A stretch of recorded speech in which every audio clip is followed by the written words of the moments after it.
Terima kasih Anda masih bersama kami. Bagi Anda yang baru saja bergabung, kami hadirkan kembali 3 berita utama hari ini. Gunung Merapi kembali erupsi. Wilayah Dukus Tabelan Boyolali dihujani abu vulkanik. Pastikan stok beras cukup dan bantuan tepat sasaran. Presiden Joko Widodo memantau langsung distribusi beras bantuan untuk keluarga penerima manfaat. Tingginya harga gabah membuat usaha penggilingan padi di Boyolali mati suri.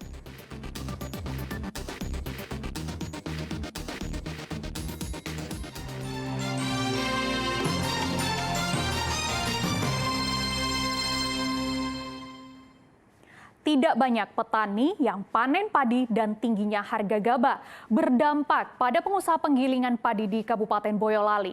Banyak pengusaha penggilingan padi yang mengurangi jumlah karyawannya. Bahkan ada juga yang memilih menutup sementara usahanya. Sudah sebulan terakhir tidak ada aktivitas di tempat penggilingan padi milik Iskak Junaidi yang terletak di Desa Kopen, Kecamatan Teras, Kabupaten Boyolali. Alat yang biasanya digunakan untuk menggiling padi dibiarkan kotor dan berdebu. Saat tak ada panen raya padi dan tingginya harga gabah, Iskak tak berdaya. Ia memilih menutup sementara usahanya. Menutup penggilingan padi merupakan langkah yang paling tepat bagi Iskak. Sebab harga gabah yang tak masuk akal membuat Iskak rugi jika usahanya terus berjalan. Apalagi bahan baku gabah saat ini sulit didapat. Kalaupun ada, gabah dijual dengan harga tinggi Rp7.800 per kilogram. Jika penggilingan padi milik Iskak tetap beroperasi, ia tidak untung, malah buntung. Tidak menggiling padi ini sudah berapa lama?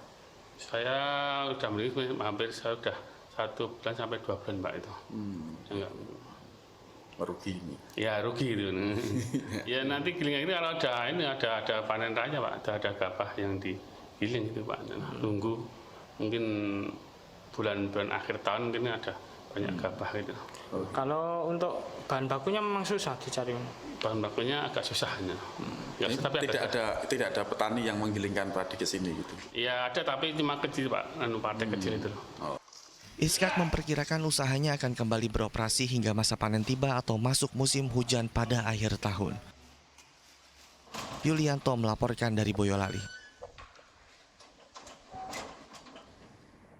Para pedagang beras di pasar tradisional di Boyolali menjerit karena harga beras makin tak terkendali. Pedagang mengaku omset penjualan anjlok lantaran pembeli mengurangi pembelian karena daya beli juga menurun. Sejak harga beras tak terkendali selama 10 hari terakhir, kios-kios penjualan beras pun ikut sepi di Pasar Empel, Boyolali. Kenaikan harga beras kali ini memang membuat daya beli masyarakat ikut menurun drastis. Warga mensiasati kenaikan dengan mengurangi jumlah pembelian beras. Warga begitu terbebani karena beras eceran naik rata-rata Rp1.000 hingga Rp1.500 per kilogram, sedang beras kemasan naik Rp5 hingga Rp6.000 per kilogram. Kondisi ini memukul para pedagang, namun mereka tidak punya pilihan lain karena harga sudah naik dari tingkat agen. Pelanggan biasanya membeli beras minimal 5 kg, kini berkurang menjadi 3 kg saja. Jadinya sananya udah naik, kita sebagai penyalur ya iya Mas. Iya. Apa adanya cuma ngikutin harga tok toh. Ibu, terus mahalnya harga beras ini pengaruh ke penjualan nggak? Oh, pengaruh banyak sekali. Pengaruh, sepi ya Bu? Sepi, penjualan sepi yang tadinya biasanya beli 25 kilo, sekarang belinya cuma 5 kilo, 7 kilo. Tidak hanya pedagang beras, pedagang warung yang mengandalkan nasi sebagai menu utama juga terpukul. Namun mereka memilih tidak menaikkan harga jual makanan agar pembeli tidak kabur. Kayaknya nggak naik. Nggak bisa naik. Terus? Banyak saingan gitu Mas, dari ini yo biasanya 1,5 entong yo 1 entong lebih dikit. Satu porsinya gitu. Gitu. Terasa ya Bu ya untuk pedagang gitu? Iya, yo kurangi untung. Oh, Kurangi untung gitu. Biasanya misalnya dari 4 yo dari 5, tapi kan semuanya naik. Jadi ini yo ngurangi untung aja. Terus harapannya apa? Ya harapannya ya berjuang lah, gimana lagi kalau enggak. Kenaikan harga beras di berbagai daerah di Jawa Tengah dipicu kemarau panjang sehingga petani padi gagal panen. Willianto melaporkan dari Boyolali. Sementara itu, Presiden Joko Widodo memantau distribusi bantuan beras kepada ratusan masyarakat di Gudang Bulog, Kelapa Gading, Jakarta Utara, dan Dermaga Bogor, Jawa Barat. Bantuan ini dimaksudkan untuk membantu masyarakat akibat dampak dari kenaikan harga beras. Presiden Joko Widodo bersama Kepala Badan Pangan Nasional dan jajaran Bulog memantau langsung pendistribusian bantuan pangan beras kepada keluarga penerima manfaat KPM.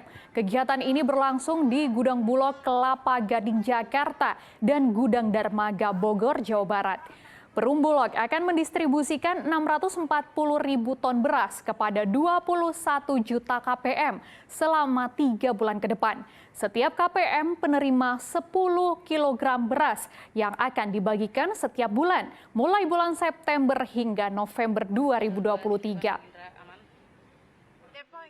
Memastikan bahwa stoknya itu ada. Yang paling penting stoknya ada, barangnya ada, berasnya ada. Ada. Sudah yang di dalam gudang 1,6 juta, dalam perjalanan 400 juta, sehingga stok 400.000 ton, sehingga kan ada stok 2 juta. Biasanya stok kita tuh hanya 1,2, normal 1,2 juta. Ini kita memiliki 2 juta. Sehingga kita tidak usah khawatir. Mulai 1 September kemarin, saya perintahkan untuk memberikan bantuan pangan beras. Bantuan beras ke masyarakat.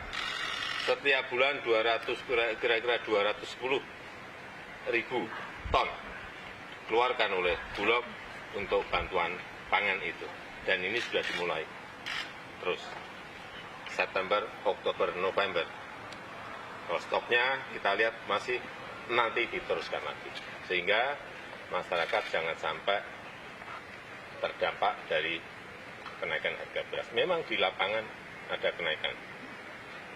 Meskipun inflasi kita masih terjaga di 3,2%.